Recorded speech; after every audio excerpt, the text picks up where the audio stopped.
الحمد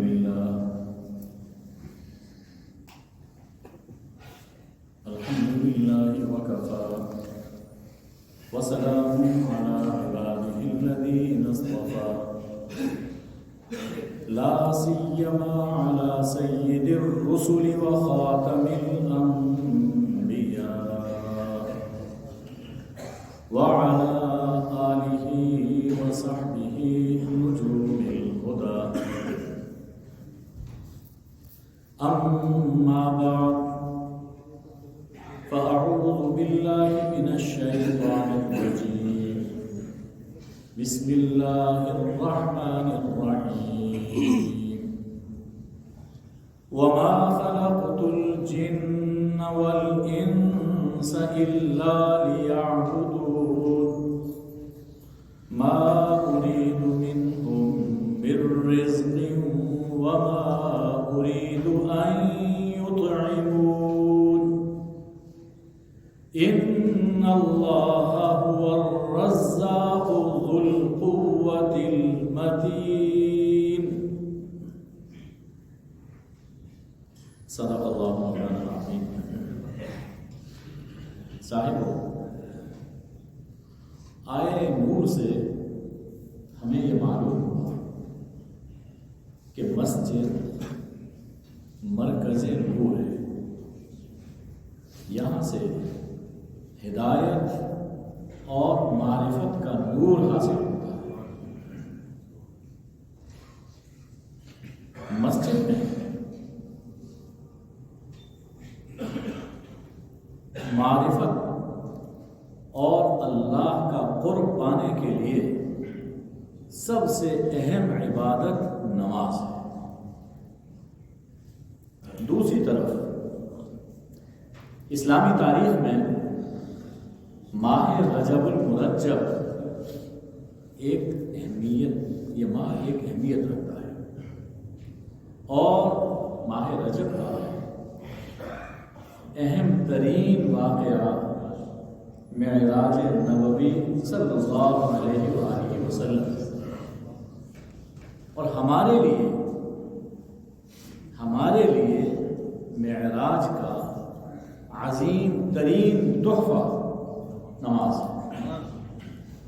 اس حوالے سے اس ماہ مبارک میں نماز کے بارے میں کچھ باتیں پیش کی جائیں گی. سب سے پہلی چیز نماز کی اللہ کے یہاں اہمیت ہے. قرآن مجید سے ہم اس بارے میں رہنمائی حاصل کرتے ہیں. سورہ الذاریات میں اللہ جل شانہ نے فرمایا وما خلقت الجن والانس الا ليعبدون. ہم نے جن و انس کو صرف اپنی عبادت کے لیے پیدا کیا. ہم نے جن و انس کو اس لیے پیدا کیا ہے کہ وہ اپنی زندگی ہماری بندگی میں بسر کریں، ہمارے حکم کے مطابق ہمارا کہا مان کر زندگی کے تمام اعمال بجا لائیں. ہم نے جن و انس کو اس لیے پیدا کیا. اور نماز عبادت کا، بندگی کا سب سے بڑا مظہر ہے. یعنی انسان کا مقصد تخلیق عبادت ہے، اور عبادت کا سب سے بڑا مظہر وہ نماز ہے. گویا ہم یہ کہہ سکتے ہیں کہ نماز انسان کا مقصد تخلیق ہے. انسان کو پیدا اس لیے کیا گیا کہ وہ نماز. عام طور پر انسان اپنی معاشی مصروفیت کی وجہ سے نماز چھوڑتا ہے. نماز پڑھنے جاؤں گا تو میرے کام میں حرج ہوگا، تو معاش اس کے پاؤں پکڑ لیتا ہے. اس لیے جہاں مقصد تخلیق اللہ نے بیان فرمایا، اس کے ساتھ ہی اللہ نے یہ فرمایا کہ ما اريد منهم من رزق وما أريد أن يطعمون. ہم انسان سے کمائی نہیں چاہتے. انسان کمانے میں لگا ہوا ہے. ہم انسان سے اس کی کمائی نہیں چاہتے. وہ انسان کے پاس رہے گا. اور نہ ہی ہم یہ چاہتے ہیں کہ انسان ہمارے سامنے طعام لا کے رکھے, ہمیں کھانا کھلائے. ہم اس کے محتاج نہیں. ہم تو غنی ہیں, بے نیاز ہیں. ان اللہ هو الرزاق. تم رزق کی بات کرتے ہو اور سوچتے ہو کہ اگر نماز پڑھنے کے لیے گئے تو کام میں حرج ہوگا. فرمایا جس کے لیے جا رہے ہو سب کو چھوڑ کر یقین مانو کہ وہ اللہ رزاق, رزق دینے والا وہ اللہ ہے. تم رزق تلاش کر رہے ہو کہ دکان سے ملے گا, جاب سے ملے گا, اس ٹھیلے سے ملے گا, زمین سے ملے گا. نہیں, رزاق صرف اللہ کی ذات. یہ بہانے ہیں جن سے کہ اللہ رزق دیتا ہے. جب تم اللہ کے بلاوے پر حی علی الصلاۃ حی علی الفلاح پر سب کچھ چھوڑ کر نماز کے لیے آتے ہو تو وہ رزاق تمہیں یقیناً رزق عطا فرمائے گا. اور وہ ایسا رزاق ہے کہ ذو القوہ, بڑا زوراور ہے. دنیا میں کوئی کسی کو دینا چاہے, کوئی اور طاقتور ہے, وہ کٹ لگا دے گا. اللہ کے دیے کو کوئی روک نہیں سکتا. بڑا مضبوط ہے, دل متین. تو جس کی خاطر آ رہے ہو رزق وہاں سے ملے گا. دوسری جگہ سورہ طٰہٰ میں اللہ کی شان میں فرمایا وَأْمُرْ أَهْلَكَ بِالصَّلَاةِ وَاصْطَبِرْ عَلَيْهَا. اپنے گھر والوں کو نماز کا حکم دیجیے. اپنے گھر والوں کو نماز کی تلقین کیجیے اور خود بھی نماز پر قائم رہیے. لا نسألک رزقا, ہم آپ سے کمائی, ہم آپ سے رزق نہیں مانگتے. نحن نرزقک, رزق تو ہم آپ کو دیتے ہیں. یعنی اللہ کے یہاں, اللہ کے خزانہ میں کسی چیز کی کمی نہیں. وہاں انسان کے لیے اگر کوئی سوغات اس کی بارگاہ میں ہو سکتی ہے تو وہ بندگی کی ہے, وہ سجدہ نیاز کی ہے. جو سب سے بڑی سوغات اللہ کی بارگاہ میں انسان لے جا سکتا ہے تو یہ ہے کہ اپنی زمین نیاز اس کی بارگاہ میں خم کرے. اس سے بڑی اور کوئی چیز نہیں. تو فرمایا کہ جو خود اس کے گھر والے نماز پابندی سے ادا کرتے ہیں, ہم وعدہ کرتے ہیں کہ ہم اسے رزق دیں گے. تو معلوم یہ ہوا کہ نماز صرف آخرت میں جنت ہی نہیں دلاتی بلکہ اس دنیا میں رزق بھی عطا کرتی. نماز رزق کا بھی ایک ذریعہ ہے. اسی لیے مفسرین نے اس آیا کے ذیل میں لکھا ہے کہ اگر کبھی ایسا ہو کہ فرض نماز اور کسب معاش ان دونوں میں ٹکراؤ ہو جائے. آفس میں جاب ہے, باس جانے نہیں دیتا, فرض نماز ادا کرنے کی بھی مہلت نہیں دیتا, ٹکراؤ ہو گیا. تو فرمایا کہ معاش چھوڑ دو, وہ جاب چھوڑ دو, فرض نماز ادا کرو. فرض نماز ادا کرو, وہ احکم الحاکمین کا حکم. اور جس رزق کے لیے تم یہ کام کر رہے ہو اللہ کہتا ہے کہ ہم دیں گے, رزق ہم دیں گے. تو نماز مقصد زندگی, نماز علامت بندگی ہے, اظہار بندگی. اور نماز ایسی عبادت ہے جس سے انسان دنیا میں بھی برکت پاتا ہے اور آخرت میں بھی نجات پاتا ہے. دوسرا مقام قرآن پاک میں دیکھیے, اللہ تعالیٰ بار بار نجات کے لیے دو چیزیں ارشاد فرماتا ہے. مثلا سورہ عصر میں دیکھیں سبھی انسان خسارے میں، نقصان میں، الا الذین آمنوا وعملوا الصالحات، نجات کنہیں ملے گی؟ جو ایمان لائے اور عمل صالح کرتے رہے۔ عمل صالح کیا ہے؟ ایمان کے مطابق زندگی بسر کرنا، ایمان اللہ کو ماننا، عمل صالح اللہ کی ماننا۔ اور یہ اللہ نے قرآن پاک میں کئی جگہ پر بیان فرمایا ہے۔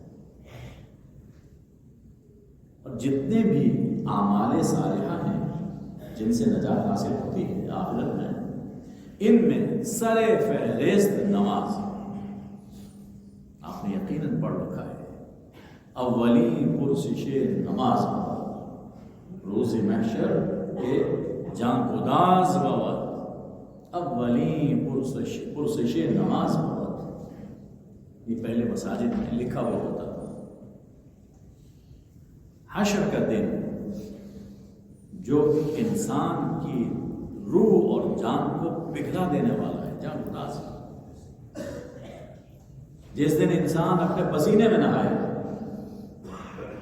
اس دن اللہ کی عدالت میں سب سے پہلا سوال نماز کے بارے میں، اور نماز میں کامیاب تو باقی حساب آسان ہوتا چلا جائے گا۔ دیکھیے میں نماز کی بات کر رہا ہوں، جو نماز میں کامیاب، اور نماز میں کامیابی تبھی ہے کہ نماز جو بندگی سکھاتی ہے، اللہ کے احکام کی تعمیل سکھاتی ہے، اس پر عمل کیا جائے، اور اس عمل میں شامل ہے اللہ کے جو باقی حقوق ہیں وہ بھی ادا کیے جائیں، اور جو بندوں کے حقوق ہیں وہ بھی ادا کیے جائیں۔ اگر نماز ایسی ہے کہ جو اسے کرپشن سے نہیں روکتی، اسے چوری سے نہیں روکتی، ڈاکے سے نہیں روکتی، عزیز و اقارب کی حق تلفی سے نہیں روکتی، ملاوٹ سے نہیں روکتی ہے، تو نماز نہیں۔ اگر نماز میں کامیاب ہے باقی حساب اس کے لیے آسان ہے۔ تو سب سے اہم عمل جس سے انسان آخرت میں نجات پائے گا وہ نماز ہے۔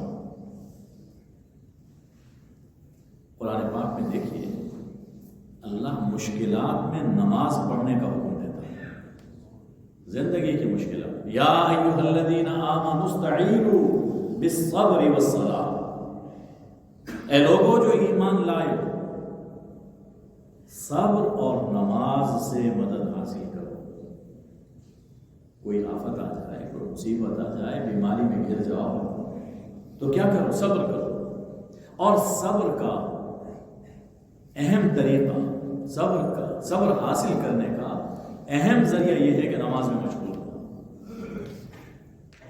تو نماز انسان کو مشکلات سے نکلنے کی راہ بھی عطا کرتی ہے۔ سورہ مومنون کی تلاوت کیجیے، بالکل آغاز میں اللہ نے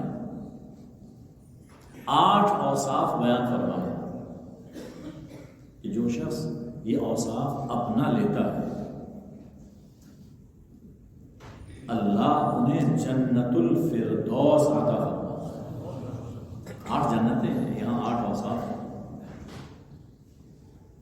اور سب سے بلند مرتبہ جنت الفردوس۔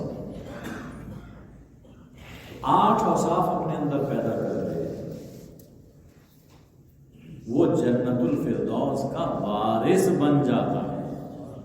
الذین یرثون الفردوس، اور پھر ہمیشہ ہمیشہ کے لیے اسی جنت میں رہے گا۔ ان اعمال میں غور کیجیے، ایمان کے بعد اوصاف اور اعمال میں پہلا عمل بھی اللہ نے نماز بتایا اور آخری عمل بھی نماز بتایا۔ آپ اندازہ کیجیے، باقی اعمال ایک ایک دفعہ ان کا ذکر، لیکن نماز کا اللہ نے 2 مرتبہ ذکر فرمایا۔ اس سے ظاہر ہوتا ہے کہ دنیاوی اور اخروی کامیابی کا بلند مقام حاصل کرنے کے لیے نماز ہی ہمارا وسیلہ ہے۔ صاحبوں، ہم پر لازم ہے اسلام کا اظہار کریں. اسلام جب ہم ایمان قبول کر لیتے ہیں اس کا اعلان کیا جائے، اپنا اسلام ظاہر کیا جائے اور شرک سے اپنی براءت ظاہر کی جائے کہ ہم مسلم ہیں، ہم مومن ہیں اور ہم مشرک نہیں ہیں. اسلام کے اظہار و اعلان اور شرک سے براءت کی اہم ترین صورت نماز. اہم ترین صورت. جب نماز کوئی شخص پڑھتا ہے تو وہ کھلے بندوں اظہار کر رہا ہے اللہ اکبر، میں اللہ ہی کو سب سے بڑا مانتا ہوں، میں خود چھوٹا، باقی ہر چیز اللہ سے چھوٹی. سبحانک اللہم سے لے کر بالکل آخر تک آپ دیکھ لیجئے سراسر ایمان، سراسر اسلام اور شرک سے برات. یہی وجہ ہے کہ قرآن مجید میں عموماً نماز کا ذکر ہوتا ہے تو اس سے پہلے ایمان اور اسلام کا ذکر ہوتا ہے. سورہ انعام میں فرمایا وَأُمِرْنَا لِنُسْلِمَ لِرَبِّ الْعَالَمِينَ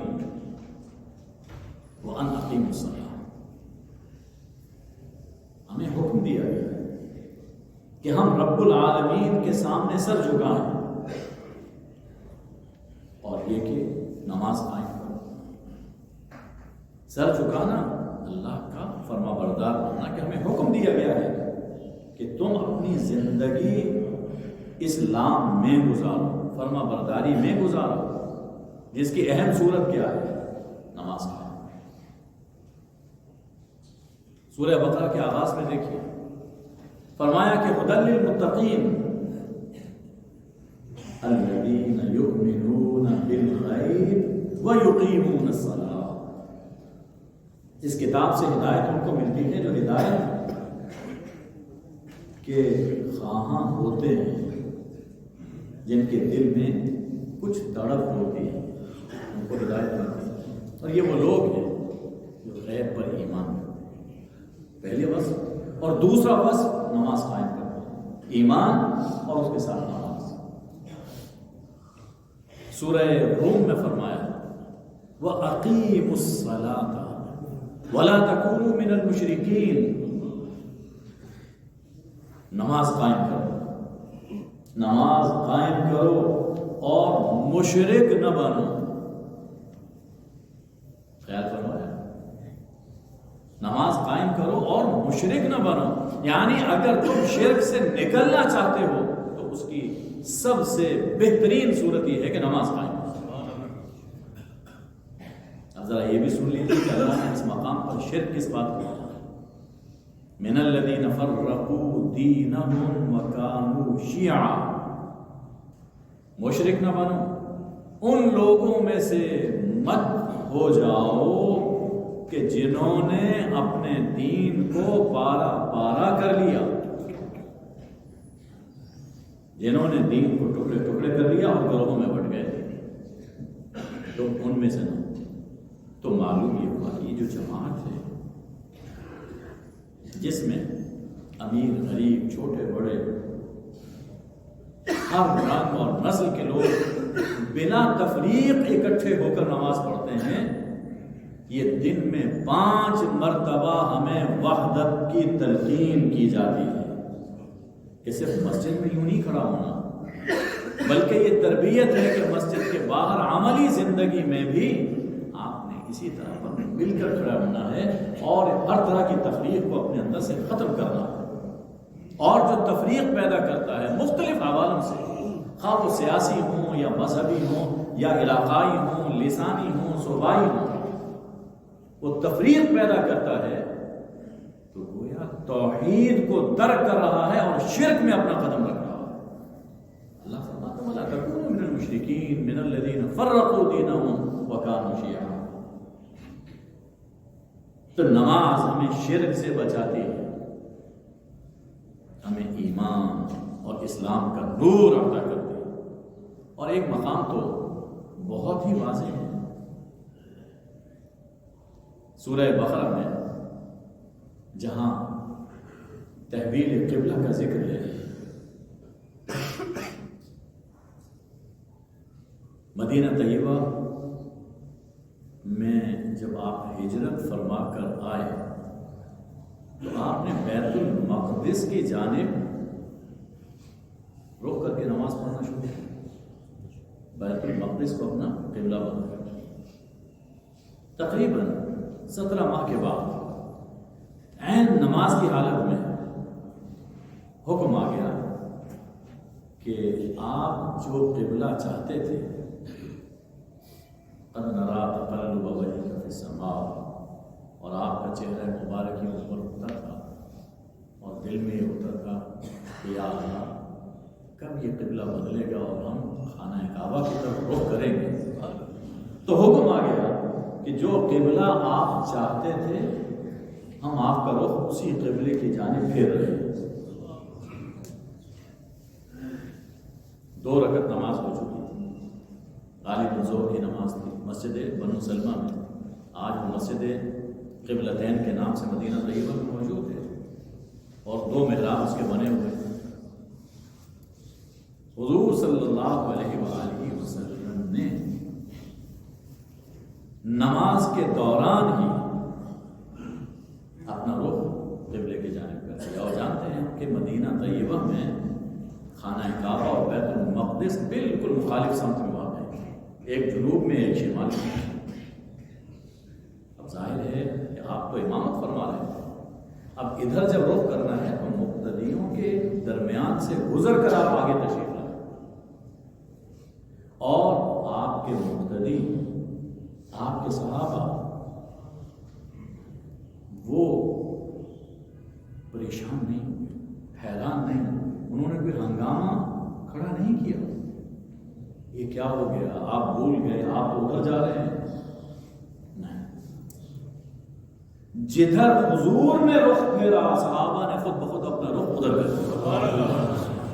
دین کا نام ہے، دین اسی کا نام ہے، دین اسی کا نام ہے کہ جدھر حضور ادھر ہم، دین اس کا نام ہے۔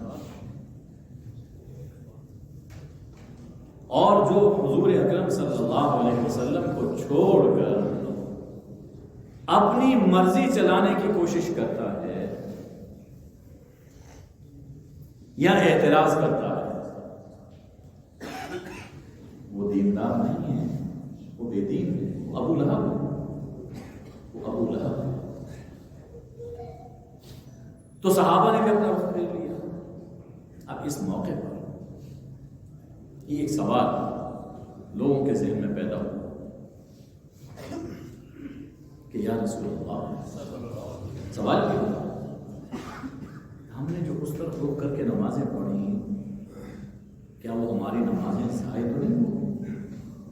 یہ سوال ہے، انسان کے دل میں خیالات آتے ہیں۔ اب رسول اللہ صلی اللہ علیہ وآلہ وسلم کی بارگاہ میں پیش نہ کریں تو کہاں پیش کریں؟ آپ سے پوچھا، اس کے جواب میں اللہ نے اپنی آیات نازل فرما دی، وَمَا كَانَ اللَّهُ لِيُضِيعَ إِيمَانَكُمْ، اللہ ایسا نہیں ہے کہ تمہارے ایمان کو ضائع کرے۔ خیال فرمائیے، لفظ پر غور کیجیے، تمہارے ایمان کو اللہ ضائع کرے، اللہ ایسا نہیں ہے۔ سوال کس کے بارے میں تھا؟ نماز کے بارے میں، کہ ہماری نماز کہیں ضائع تو نہیں ہو جائے، ہو گئی۔ اللہ نے فرمایا کہ اللہ تمہارے ایمان کو ضائع نہیں کرتا۔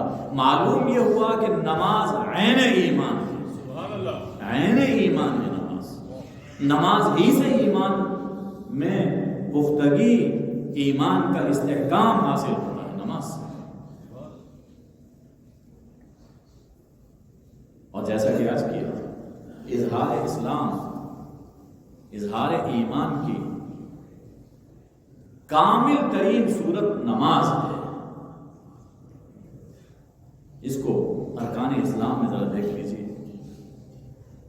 دیکھیے، ایمان تو دل میں ہے اور دل چیر کر تو نہیں دیکھا جا سکتا۔ ایمان کا اظہار، یہ جو 4 عملی ارکان ہیں، انہی سے ہوتا ہے۔ اب ان عملی ارکان میں غور کیجیے. روزہ ایک رکن ہے،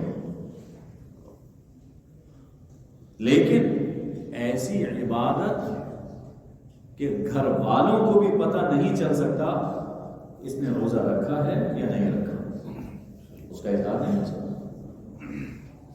زکوٰۃ ایک رکن ہے، لیکن حکم کیا ہے کہ یوں دو کہ تمہارے بائیں کو پتہ نہ چلے دائیں نے کیا دیا. کسی کے ذریعے سے دے رہا ہے، کون دینے والا ہے پتہ نہیں ہے، تو اس سے بھی اظہار نہیں ہوگا. حج ایک رکن ہے، لیکن کہاں ادا ہوتا ہے حج؟ اپنے وطن سے دور. جہاں رہتا ہے وہاں کے لوگوں کو کیا معلوم یہ حج کر کے آیا ہے کراچی کا دورہ کر کے آیا ہے، کوئی معلوم نہیں ہے. اور کتنے لوگ ہیں جو اس کی وہاں پر شہادت دینے والے ہیں اور وہ سب پر فرض نہیں ہے اور زندگی میں صرف ایک مرتبہ ہے. کیسے پتہ چلے کہ یہ مومن ہے، یہ مسلم ہے؟ ایک عبادت رہ گئی، نماز، جس سے ایمان کا اظہار ہوتا ہے، لا الہ الا اللہ کا اقرار ہے.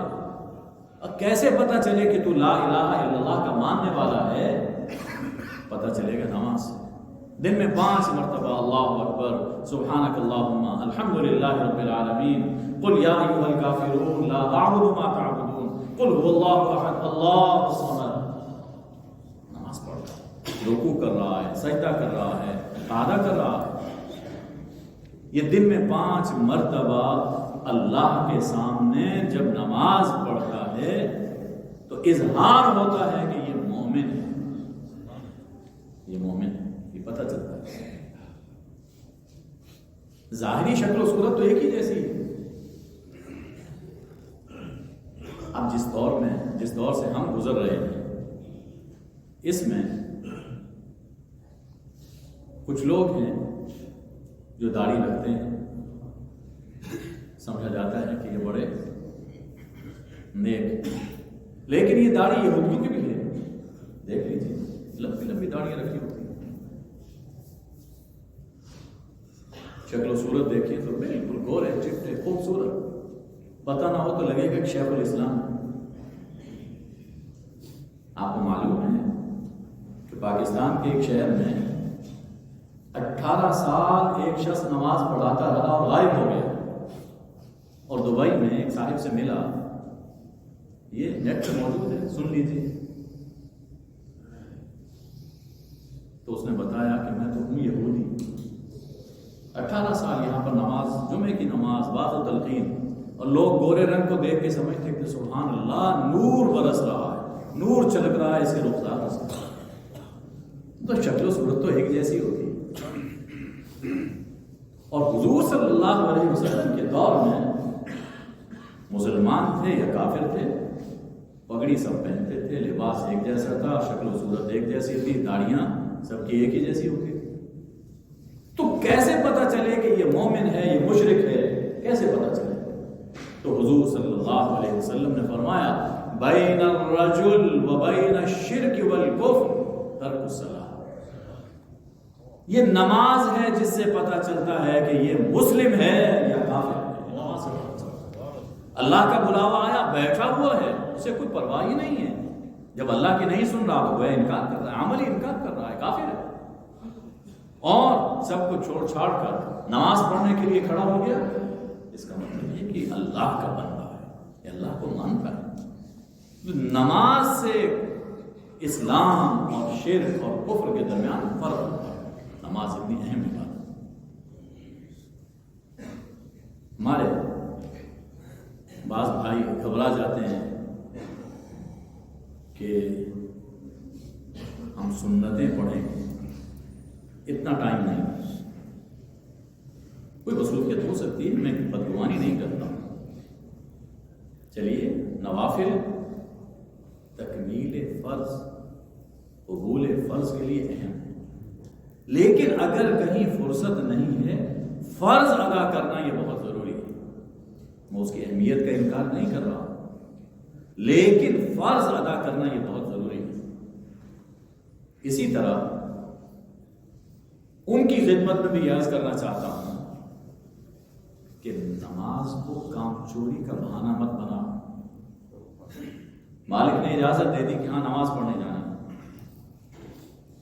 تو زندگی بھر جو نوافل نہیں پڑھے وہ اسی وقت میں ظہر کی نماز کے ساتھ پڑھ رہے ہیں، اس لیے وہ کام کا وقت یہ بھی جائز نہیں. اللہ کو دھوکہ دینا، اللہ کو کون دھوکہ دے سکتا ہے؟ اللہ کے ساتھ دیانت کا معاملہ ہونا چاہیے. تو نماز ایمان اور شرک کے درمیان فرق کرتی ہے. اب اس کے ساتھ حضور اکرم صلی اللہ علیہ وآلہ وسلم کی ایک حدیث بھی سن لیجیے. روایت ہے حضرت ابو ہریرہ رضی اللہ تعالی عنہ سے، سرور دو عالم صلی اللہ علیہ وآلہ وسلم نے فرمایا، بھلا بتاؤ اگر کسی شخص کے گھر کے سامنے ایک نہر ہے، صاف ستھرے پانی، ہمارے والی نہر نہیں، صاف ستھرے پانی کی نہر چل رہی، آپ نے دیکھا ایسی صاف ستھری نہر، نیچے سے پتھر بھی نظر آتے ہیں، مچھلیاں تیرتے ہوئے بھی نظر آتی ہیں، یہاں تو بندہ اندر سے ڈوب کر جا رہا ہو تو وہ بھی نظر نہیں آتا، اتنا آلودہ پانی. صاف ستھرے پانی کی نہر اگر کسی کے دروازے پر ہے اور اس میں وہ دن میں 5 دفعہ غسل کرتا ہے، بتاؤ اس کے جسم پر کوئی میل کچیل باقی رہے گا؟ عرض کی گئی نہیں. عرض فرمایا فَكَذَلِكَ مَثَلُ الصَّلَوَاتِ الْخَمْسِ، 5 نمازوں کا حال ایسا ہی ہے. يَمْحُ اللَّهُ بِهِنَّ الْخَطَايَا، اللہ ان 5 نمازوں کی برکت سے باقی خطائیں معاف فرماتا ہے. یہ میل کچیل، یہ گویا کہ نماز یہ روحانی غسل ہے، یہ روحانی غسل ہے. گناہوں کا میل باقی نہیں رہنا تھا، اور جو روحانی غسل نہیں کرتا وہ گویا گندی اور میلی کچیلی روح کے ساتھ زندہ رہتا ہے. اس کے ساتھ 1-2 نمازیں، 5 نمازوں کی پابندی کرنا یہ ضروری ہے. 5 نماز، تبھی شیطان کے مقابلے میں، بدی کے مقابلے میں اس میں قوت پیدا ہو. دیکھیے ہمارے ہاتھ میں 5 انگلیاں ہیں، اگر اس میں سے 1 یا 2 انگلیاں کم ہو جائیں تو کئی دفعہ رشتے سے بھی انکار ہو جاتا ہے. ایک عیب ہے، اور پکڑنے کی گرفت کی قوت وہ بھی کم ہو جاتی ہے. یہ 5 نمازیں گویا کہ شیطان پر چنگل مارنے کے لیے اللہ نے ہمیں عطا فرمائی. اپنے نفس کو، نفس پر گرفت کرنے کے لیے اللہ نے یہ 5 نمازیں عطا فرمائی. 1 پڑھ لی، 2 پڑھ لی، باقی چھوڑ دی، کسل مندی سے پڑھی تو گرفت پوری ہو نہیں سکتی. اور صرف اپنی نماز نہیں بلکہ اپنے ساتھ اپنے گھر والوں کی نماز کا خیال رکھنا بھی ضروری ہے. اس لیے کہ اگر ماحول بن جائے، دیکھیے صحت کے لیے اچھے ماحول میں جانا ضروری ہے، گھر کا ماحول بھی نماز کا ہونا چاہیے. ہم نماز پڑھتے ہیں نا، آخر میں کیا دعا کرتے ہیں؟ رب اجعلنی مقیم الصلاۃ ومن ذریتی، پروردگار مجھے نماز قائم کرنے والا بنا اور میری ذریت کو، میری اولاد کو، میرے گھر والوں کو. اور ابھی حکم ہم نے سنا کہ وَأْمُرْ أَهْلَكَ بِالصَّلَاةِ، اپنے گھر والوں کو نماز کا حکم دیجیے. تو جب خود بھی نماز پڑھیں گے اور گھر کا ماحول نماز کا بنائیں گے تو یقیناً ہمارے کاروبار پر اور ہمارے گھر پر اللہ کی رحمتیں اور برکتیں نازل ہوں گی. ہم دنیا میں بھی کامیاب، آخرت میں بھی کامیاب. وما علینا الا